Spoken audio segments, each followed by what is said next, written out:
totoo lang, mababasa naman ng lahat ang mga testimonya ng aking ama patungkol sa kanyang ugali at gawain. Noon, dahil may tatay pa kami, hindi ko pa siya responsibilidad. Noong tumatanda, ay mas naging nakakabahala. Batid ko na nagda-drug siya.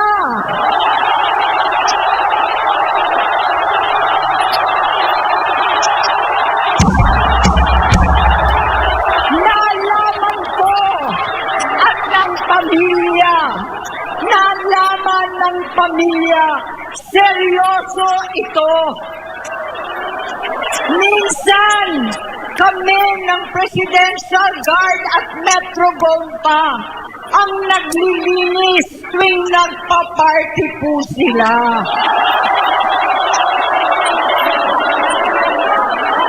Namuhay kaming magkakapatid sa ibang bansa. Kami-kami lang.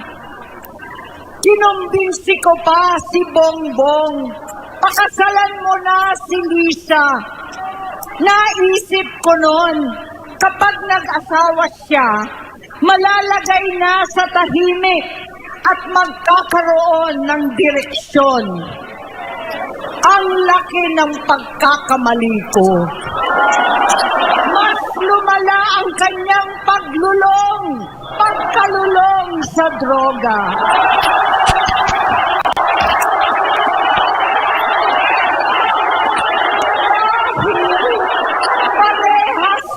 Siyang mag-asawa.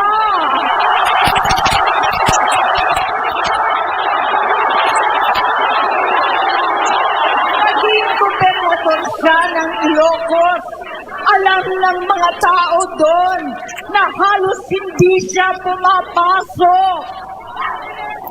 Tuwing ko kumprontahin ko siya, ay nagsasabi siyang magbabago na siya, aalisin na niya ang bisyo. Hanggang sa may nagsumbong na naman sa akin na sa paggising pa lang sa umaga, kasabay ng almusal, marijuana pala.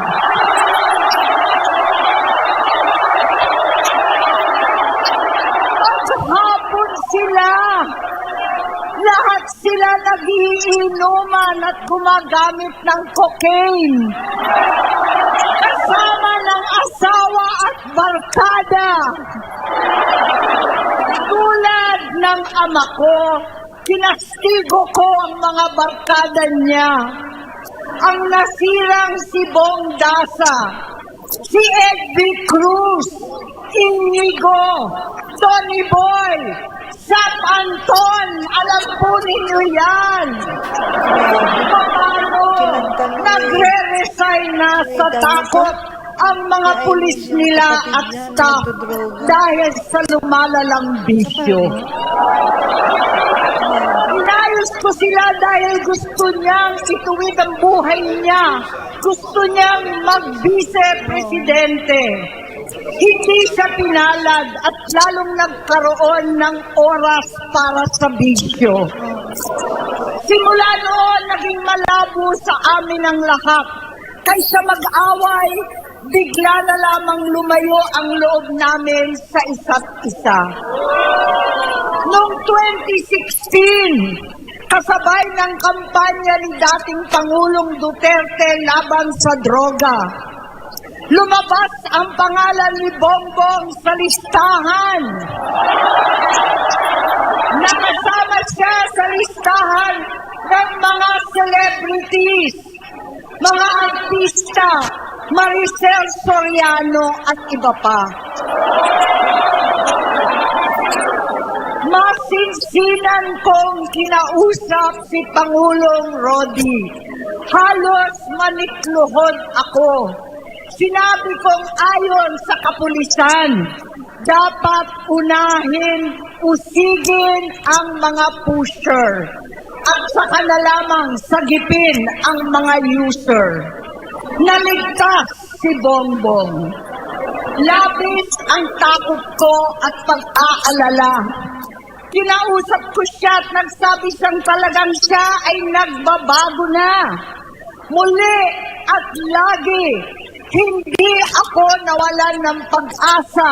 Ako'y naniwala ulit. Mula noon na natatanggap ko na lang na balita tungkol sa kapatid ko ay regular na pagpapadoktor. Kaya kumalma naman ako. Inisip ko, totoo, dahil naopera na ang tuhod niya sa gout. Siguro, totoo na ito. Hanggang nito, na lamang nalaman ko na tuloy ang paggamit niya sa mga party, nagarapalan naghakain ng droga. Pinagmamalaki pa ng mag-asawang kayang-kaya nila ang microdosing ng cocaine. Hati-hatiin daw para 4 na beses sa isang araw. Hindi mabibisto. Ang pampapadoktor, pinalabas nilang pag-stem cell. Nagpapalit daw ng dugo, nagpapa-blood transfusion. Kayang-kaya raw, hindi ko maintindihan ang pinagsasabi. Noong 2021, kahit papano, nagkikita kami at nagkakausap. Sumumpa siya sa aking talagang hinintunan niya. Naniwala ako kasi sabi niya gusto niyang tumakbo. Ang sabi ko, tutulong ako sa abot ng aking makakaya. Ipinakilala ko si Bongbong kay Inday. Naging magkatandem sila.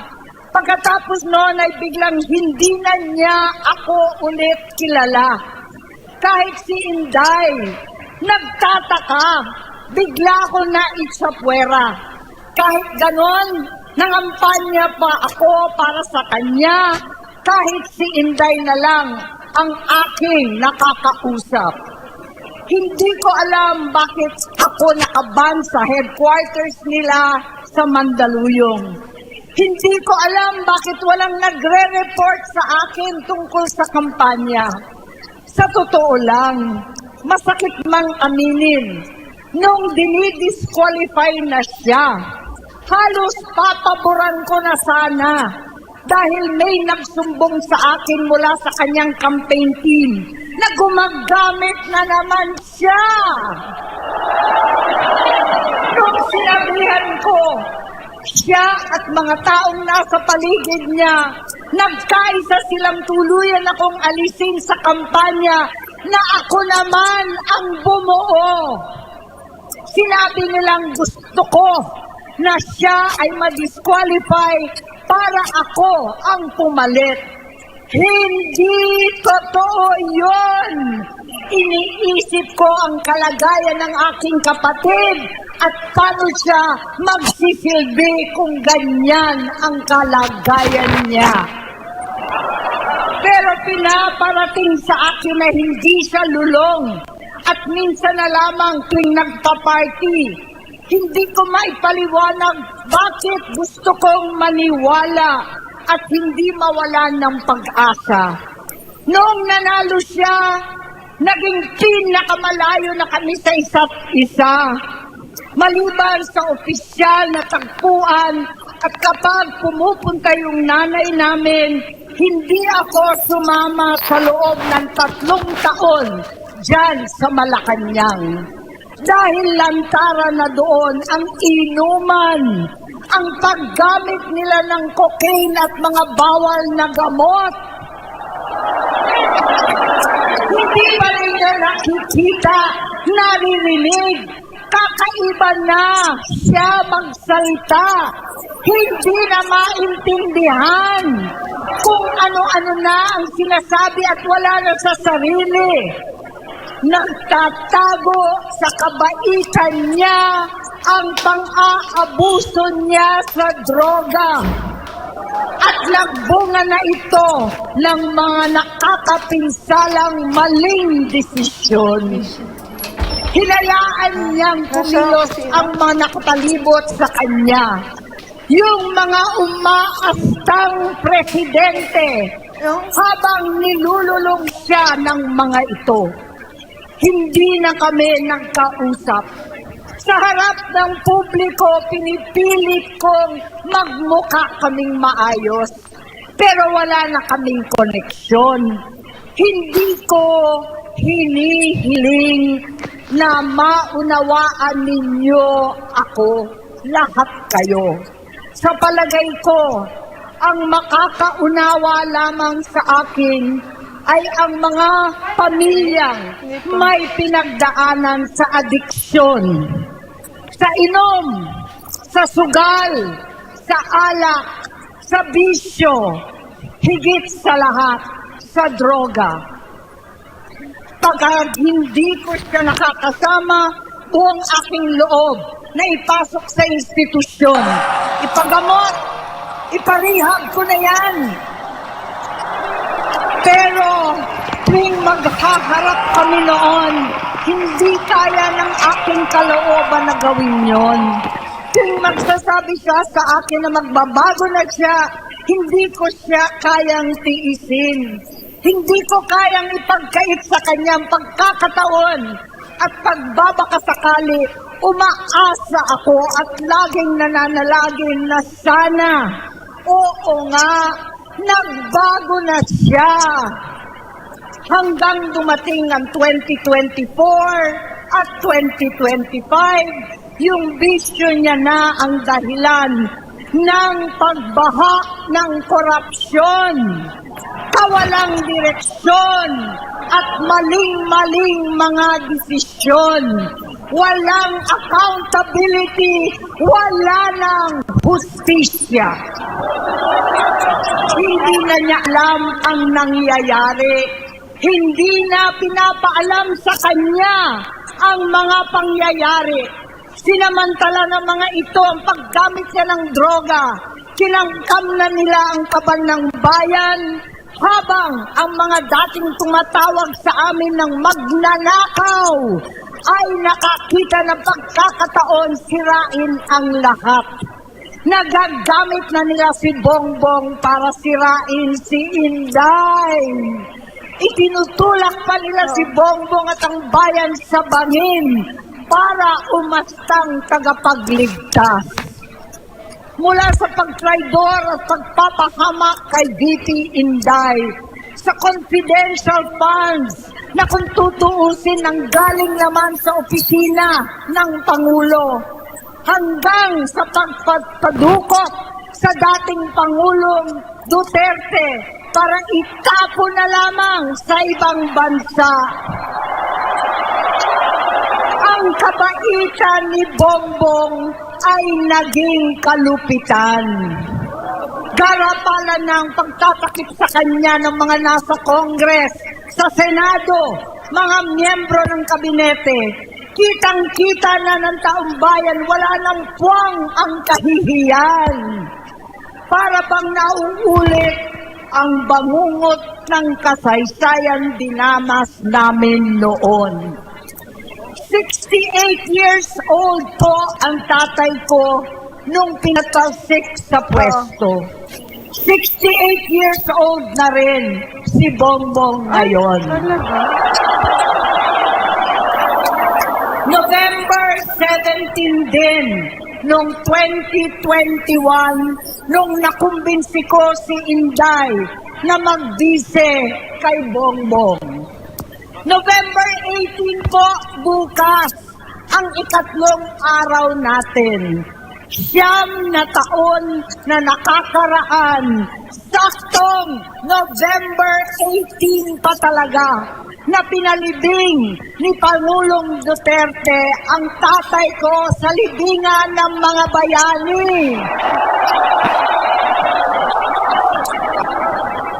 Halo-halo na ang aking nararamdaman, pero alam kong ito ang dulo at hangganan ng aking pagtitiis at pananahimik. Hindi na tayo mananahimik! Dahil nalaman kong pati ang mga anak niya ay nagdodroga na. Puta. Kinasusuklaman ko pa ang pag-alok ng mag-inang si Sandro ng droga ang aking mga anak at iba pang mga kamag-anak. Yan ang hindi ko na mapapalampas. Sa loob ng halos 4 na dekada, wala akong ibang pinangarap kundi maipakita sa sambayanan na hindi kami masamang tao. Hindi masama ang pamilya Marcos. Gusto kong ibangon ang dangal ng aking ama. Sa pamamagitan na nagpagtatrabaho para sa bayan, sinikap kong maging mabuting gobernador, kinatawan, senador. Hindi ako halos nagpapahinga para makapag-iwan sana ng legasiya na kapag sinabing Marcos, nabawi na namin ang tingin sa nakaraan. Ngunit sa kagustuhan kong maging responsableng anak, matupad ang pangako ko sa aking ama. Nabigo akong maging mabuting kapatid. Naging mahina ako kay Bongbong. Sa kapulisan at sundalo, sa lahat ng mga leader at tagapagpatupad ng batas, siya ang Pangulo natin ngayon. Sinabi ko kung anong kalagayan niya ngayon. Tulungan niyo akong mapabuti ang kanyang kalagayan. Tulungan niyo akong matulungan siya. Hindi niya ako kalaban. Sa pagkakawatak-watak, patuloy na pamumulitika, pagnanasa sa kapangyarihan ng mga talunan naman, kaguluhan sa Mindanao, alanganing gyera sa China at Estados Unidos, kawalang pananagutan sa flood control scam, karapalang takipan, panggigipit sa hindi kaalyado, pagkakanulo sa kapwa Pilipino, pagdakip sa dating Pangulong matanda't may sakit upang ihagis lamang sa bansang dayuhan, pagsadsad ng piso, paglaganap ng gutom, paghihingalo ng ekonomiya, at pagsasawalang bahala sa taong bayan. Ang delubyo at kalamidad na nagdudulot ng parusa, ang korupsyon na nauwi sa kawalan ng tiwala at hustisya sa Pilipinas, sa kanyang pamahalaan, lahat ng yan ay masusolusyonan kung ikaw, aking kapatid, magsaayos ng iyong sariling kalusugan. Kapag humupa ang ingay sa politika, kapag umuwi na kami sa aming pamilya, hindi bilang senador, kundi bilang ate, bilang si Manang Aimee ni Bonget, kaya itong sasabihin sa harap ng taong bayan, sa harap ninyong lahat at sa harap ni Bongbong. Bonget, magtatatlong taon na tayong hindi nagkakausap. 3 taon ko nang sinusubukan muli na ako'y pakinggan. Siguro ngayon ay makakariting ng buo ang gusto kong sabihin.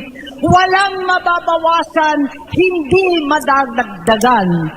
Bongbong, nag-aalala sa'yo si Manang.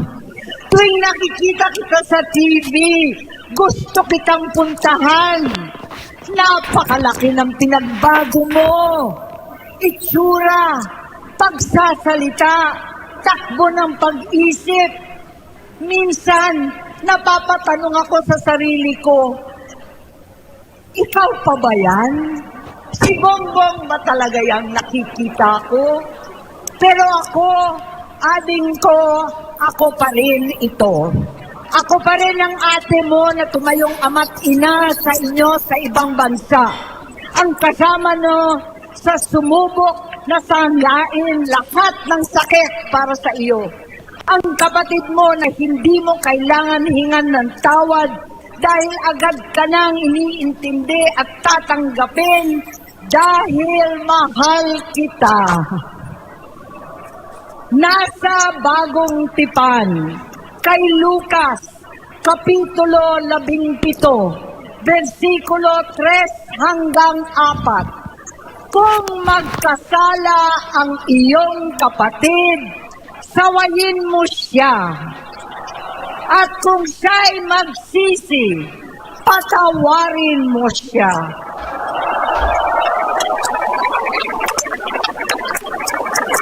Tama na, ading ko. Tapusin mo na ang paghihirap mo at ng bayan. Gaya noong umalis tayo sa palasyo, kaya ko pa rin hawakan ang iyong kamay, huwag kang matakot. Malaki na ang dulot sa iyo ng droga. Sinisisi ko ang sarili ko dahil hindi ako nakinig sa mga sumbong. Hindi ako nakialam. Hindi ako maniwala. Pero hindi pa huli ang lahat. Tama na, ading ko. Magpahinga na tayo. Umuwi na tayo. Magpagamot, magpagaling at nangangako ako. Hindi ako malilingat, hindi ako magkukulang. Lahat ng kasama mo ngayon, hindi natin kasama sa pinakamadilim na bahagi ng buhay natin. Kasama mo sila ngayon dahil nasa taas ka pa. Ako at ang ating mga tunay na kapatid dito sa Luneta ang kasama mo. Nakikinig ako kay Amy. Kahit magdilim ulit ang lahat. Talikuran mo ang iniisip at ibinubulong nilang ambisyon. Unahin na natin ang kalusugan mo dahil sa adiksyon na bigyan mo ng malubhang karamdaman ang buong bansang Pilipino. Matatanda na tayo, sakitan na si Mami, alagaan na lang natin ang isa't isa. Kaliwat kanan man ang panghuhusga sa akin, malinaw sa aking puso na dapat mauna ang Diyos, ang bayan, pamilya at sarili. Hanggang sa mga oras na ito, Bonget, gusto kong malaman mo na hindi kita sinusukuan. Hindi ko kakayanin kung mapapahamak ka. Kaya hinihingi ko na tayo'y umuwi na, mamahinga alang sa iyong kalusugan. Kaya kung mabigo at mawala sa iyo ang posisyon, pero hindi ko kayang mawala ka sa amin. Ayusin mo ang sarili mo. Magpagamot. Alisin ang droga sa iyong sistema. Wala akong ibang gusto kundi gumaling ka, malampasan natin ito muli. Dahil wala akong ibang hinahangad bilang ate, kundi maging masaya ka, maging ligtas sa panganib, malusog, matagumpay sa buhay. Itama ang mali, labanan ang adiksyon, at ako hindi kailanman aalis sa iyong tabi. Susuporta at hindi titigil manalangin kasama ninyo dito sa Luneta at sa buong mundo. Dahil iyon naman ang tungkulin at ibig sabihin ng salitang kapatid. Kapatid, mabuhay kayong magkakapatid.